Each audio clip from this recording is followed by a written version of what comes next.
34 hasta el verso 48. Y dice la palabra del Señor: mientras Pedro estaba todavía hablando, el Espíritu Santo descendió sobre todos los que escuchaban el mensaje. Los defensores de la circuncisión que habían llegado con Pedro se quedaron asombrados de que el don del Espíritu Santo se hubiera derramado también sobre los gentiles, pues los oían hablar en lenguas y alabar a Dios. Entonces Pedro respondió: ¿acaso puede alguien negar el agua para que sean bautizados estos que han recibido el Espíritu Santo lo mismo que nosotros? Y mandó que fueran bautizados en el nombre de Jesucristo. Entonces le pidieron que se quedara con ellos algunos días. El Señor añada bendición a su santa y bendita palabra. A la cristiandad no se le puede olvidar bajo ninguna circunstancia de dónde advienen sus raíces. Vivimos en medio de una sociedad cristiana que tal vez ha mirado la coquetería de algunas manifestaciones seculares y probablemente ha entendido que estas expresiones seculares son necesarias y son pertinentes para la vida.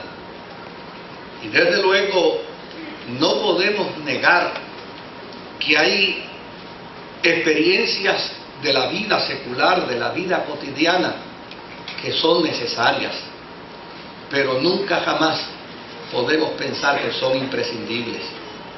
Imprescindible es esta verdad que a mí me gustaría que hoy, como comunidad de fe y como creyentes, pudiéramos evaluar, pudiéramos ponderar, pudiéramos considerar y pudiéramos afirmar que es una verdad que nunca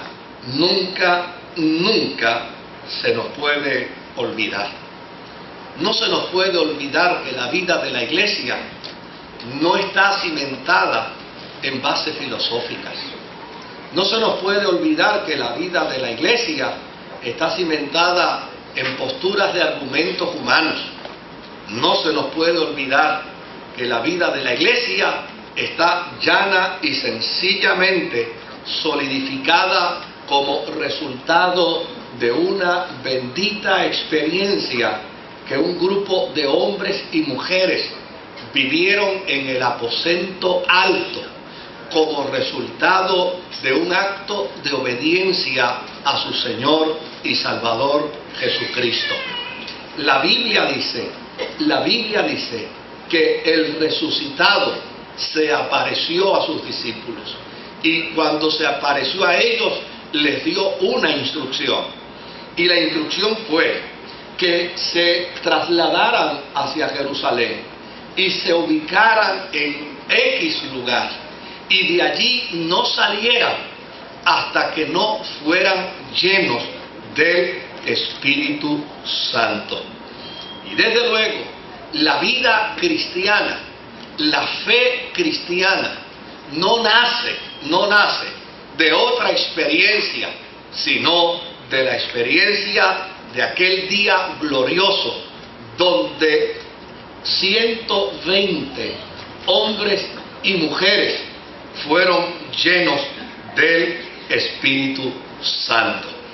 Desde luego, nosotros en la celebración de Pentecostés y en la celebración de esta experiencia bendita, generalmente nos enfocamos hacia aquel momento en que 120 fueron llenos del Espíritu Santo. El testimonio que encontramos en las Sagradas Escrituras de aquellos 120 es claro. Eran hombres y mujeres nacidos en Jerusalén. La inmensa mayoría de ellos también provenían de otras experiencias que llana y sencillamente eran experiencias extrañas o eran experiencias de otras idiosincrasias y de otros pueblos.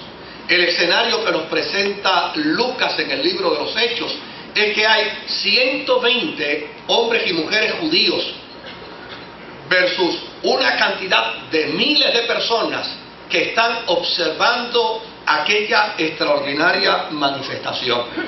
Y desde luego, ellos plantean en una gran pregunta, como resultado de lo que están observando: ¿qué es lo que sucede aquí? ¿Qué pasa con esta gente? ¿Qué es lo que ha acontecido en la vida de ellos? Porque llana y sencillamente, esta gente ha nacido en Jerusalén, se ha criado en Jerusalén, ha vivido en Jerusalén, no ha salido de Jerusalén. Y ahora nosotros les escuchamos hablar en lenguas, en idiomas que competen precisamente a nuestra idiosincrasia, que competen precisamente a nuestra postura, porque nosotros somos judíos que vivimos en otras tierras, somos judíos que vivimos en otros pueblos, somos judíos que vivimos en otras regiones y hemos aprendido la lengua de esos pueblos y de esas regiones. Pero esta gente nunca ha salido de aquí y esta gente está hablando el idioma y los dialectos que nosotros hablamos en esas tierras donde vivimos. ¿Qué quiere decir esto? Y desde luego, la respuesta que encontramos es que esto lo que quiere decir es que se ha cumplido la profecía bíblica y se ha cumplido lo anunciado por Jesús a la vida de sus discípulos, y se ha cumplido aquello que se conjugó en la experiencia de una orden y en la acción de una obediencia. Jesucristo había ordenado a 120 que se aposentaran, ellos se aposentaron y ya necesariamente como resultado de ese acto de obediencia, ahora el Espíritu Santo ha venido a la vida de ellos. Desde luego, ese día, la historia bíblica dice que se convirtieron 3,000. Y más adelante dice que a la otra semana se convirtieron 5,000. Pero los que se convirtieron seguían siendo judíos. Eran judíos de la diáspora. Judíos que quedaron impactados como resultado de aquella experiencia. Pero más adelante, la experiencia de Pentecostés, la experiencia de plenitud del Espíritu Santo, siguió extendiéndose a otras regiones, siguió extendiéndose a otros lugares. Desde luego, 10 años después de aquella experiencia hermosa y gloriosa que vivieron los creyentes en Jerusalén con el Espíritu Santo, 10 años después, se repitió la experiencia, ahora no en Jerusalén, sino en la casa de un hombre llamado Cornelio. Y para mí, desde luego, yo puedo sujetarme y condicionarme a la opinión de otros, pero para mí, la celebración de Pentecostés es celebración de toda la cristiandad. Desde luego que es una celebración de toda la cristiandad, porque lo que sucedió en el aposento alto en Jerusalén fue una experiencia para toda la cristiandad. Estaba predicada para todos los hombres, para todas las mujeres. De hecho, Pedro aduce y dice que esto era precisamente el cumplimiento de la profecía dicha por Joel, donde hablaba de que universalmente la gente iba a ser llena del Espíritu Santo. Ahora, déjeme decirle algo. Mi vínculo directo yo no lo ubico en la experiencia de los 120 judíos. Mi vínculo directo yo lo ubico en la experiencia de la casa de Cornelio. ¿Por qué razón? ¿Por qué razón yo ubico mi experiencia de Pentecostés en la casa de Cornelio y no la ubico en el aposento alto de los 120? Porque los 120 que estaban en el aposento alto eran judíos. Los 3.000 que se convirtieron ese día eran judíos. Los 5.000 que se convirtieron a la otra semana eran judíos. Pero 10 años después, en la casa de un hombre llamado Cornelio, los que fueron impactados por el Espíritu Santo ya no eran judíos. ¿Eran qué? Eran gentiles. Y de hecho, los versos que yo leí, los versos que compartí con ustedes, plantean precisamente ese dato que Lucas lo recoge de manera extraordinaria en el verso 45, cuando dice, los defensores de la circuncisión, es decir, los judíos cristianos que defendían la circuncisión, que habían llegado con Pedro, se quedaron asombrados de que el don del Espíritu Santo se hubiera derramado también sobre los gentiles. Por lo tanto, yo entiendo que el Espíritu Santo es para todos los cristianos y que la experiencia de Pentecostés es experiencia para todos los cristianos. Yo lo entiendo perfectamente bien y entiendo que lo que Lucas quiere decirnos es que lo que se experimentó en Pentecostés, en el aposento alto, fue lo mismo que se experimentó en la casa de Cornelio. Y de hecho, esa es la referencia que hace, que aquella gente se asombró de que allí también estuviera sucediendo lo mismo, a pesar de que era gente distinta, era gente diferente, era gente culturalmente hablando, en términos de idiosincrasia, diametralmente opuesto al pensamiento de los judíos. Pero a Dios le plujo que el Espíritu Santo también fuese una realidad en la vida de la gentilidad. Por lo tanto, mi celebración con respecto al Espíritu Santo, yo la ubico en la casa de Cornelio. Yo bendigo a Dios por la tarea del Espíritu Santo, por la función del Espíritu Santo, porque a pesar de lo testarudo que era Pedro, a pesar de lo indisciplinado que era Pedro, a pesar de lo obstinado que era Pedro, llana y sencillamente Pedro obedeció, no pudo resistirse a la voz del Espíritu y llegó a la casa de Cornelio para que la experiencia de Pentecostés no se circunscribiera solamente a Jerusalén, no fuese simplemente patrimonio de los judíos, sino que fuese una experiencia por la cual todo hombre y toda mujer bajo la sombrilla de la cristiandad pueda disfrutar, pueda vivir y pueda experimentar para la gloria y para la honra del Señor. Y si usted sigue lo que yo estoy diciendo, fíjese que yo estoy diciendo que bendigo a Dios porque como resultado de lo que el Espíritu Santo provocó en Pedro, entonces ahora la cristiandad judía no podía decir que el Espíritu Santo era patrimonio de ellos. Y note bien lo que estoy diciendo, porque la experiencia de Pentecostés no es solamente una experiencia para judíos. La experiencia de Pentecostés es para todos cuanto el Señor llamase. Déjeme decirle algo sobre este particular. Hace unos años atrás, yo fui a visitar al hospital a una querida hermana de esta iglesia que partió a morar con el Señor.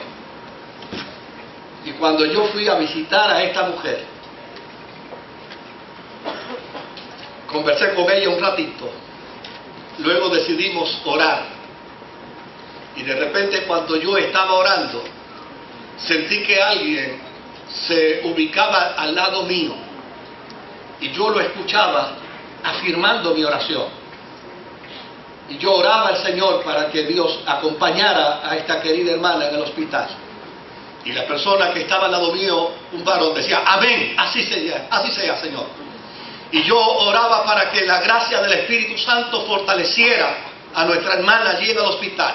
Y el que estaba a mi lado decía: así lo creemos, Señor, así mismo lo creemos. Desde luego, como yo no podía reconocer la voz, yo no conocía la voz, yo trataba de identificarla, pero no conocía la voz, abrí un poco mis ojos. Y cuando abrí mis ojos no quise mirar al rostro, simplemente miré hacia abajo.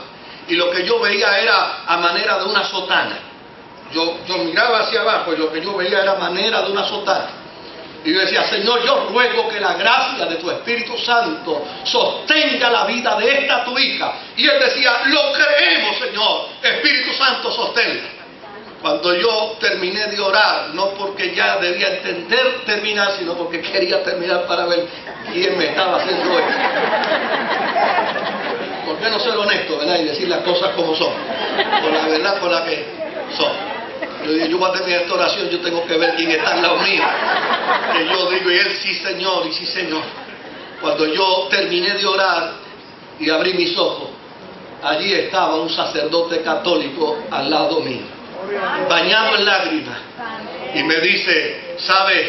Estaba pendiente de tu visita a nuestra hermana María, porque yo vine ayer a visitarla, y como yo soy capellán de este hospital, yo vine a ofrecerle los servicios de mi experiencia de fe, y yo vine a ofrecerle a ella la Eucaristía, pero ella, con mucha tranquilidad, con mucho amor y con mucha deferencia, me dijo: padre, no se preocupe, ahorita va a llegar mi pastor por ahí y él va a ministrarme.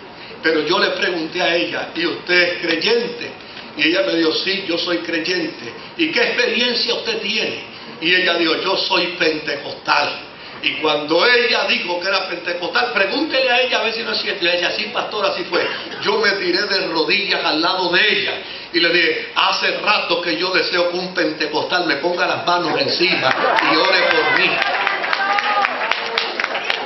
Y después de hablar con ella un ratito y conversar con ella, le dije: ¿cuándo viene su pastor? Me dijo que viene mañana. Pues yo voy a estar pendiente. Oiga, y cuando allí estábamos conversando, este hombre de Dios me dijo: yo quiero que tú sepas, Moisés, que yo amo la experiencia pentecostal, que yo amo la intimidad con el Espíritu Santo, que yo celebro en lo profundo de mi corazón que sobre la vida de la iglesia de 120 descendiera el Espíritu Santo. Porque hace unas semanas atrás tuvimos la experiencia de la visita de un pastor amigo, y fíjese lo que él decía, y a mí me parece que a mí me fascinó lo que él decía, porque es lo que yo creo, es lo que yo creo. El Espíritu Santo no es un don. Oiga bien, el Espíritu Santo no es un don. Por eso a veces tal vez la gente me malinterpreta y piensa tal vez de manera equívoca, pero yo creo con perfecta claridad lo que la Biblia dice sobre el Espíritu Santo. El Espíritu Santo no es un don, el Espíritu Santo es el que da los dones. Y a veces me preocupa cuando yo escucho a personas que, queriéndole preguntar a alguien sobre si habla lengua, le preguntan: ¿tú tienes el Espíritu Santo? Y eso a mí me preocupa, porque es un mensaje incorrecto, es una comunicación incorrecta, porque lo que se le está preguntando es si tiene el don de ¿qué? El don de lengua. Pues si le está preguntando que tiene el don de lengua, no tiene que preguntarle si tiene el Espíritu Santo, porque el Espíritu Santo no es un don.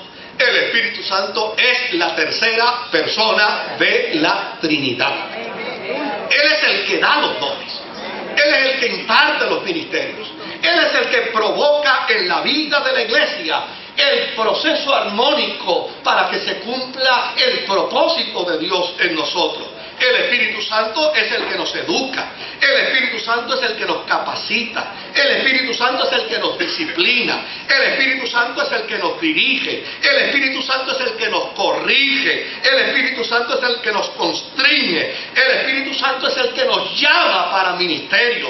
El Espíritu Santo es el que nos separa para la bendita obra del Evangelio. El Espíritu Santo es el que nos regenera y nos hace nueva criatura. El Espíritu Santo es el que nos revela. El Espíritu Santo es el que nos cambia. El Espíritu Santo es el que nos comisiona. El Espíritu Santo es el que imparte esperanza. El Espíritu Santo es el que produce en nosotros el fruto precisamente para que nuestro carácter sea un carácter parecido al de Jesucristo. Él imparte el fruto de la fe, Él imparte el fruto de la esperanza, imparte el fruto de la paciencia, del gozo, de la bondad, de la templanza, de la misericordia. Él es el que imparte ese fruto en nosotros y Él es el que imparte los dones, el don de sanidad, el don de ciencia, el don de profecía, el don de palabra de sabiduría. Él imparte esos frutos, no para que yo me sienta dueño de ellos, sino para que con ese don que Él imparte a mi vida, yo pueda ministrar a la vida de la iglesia y a la vida de los creyentes.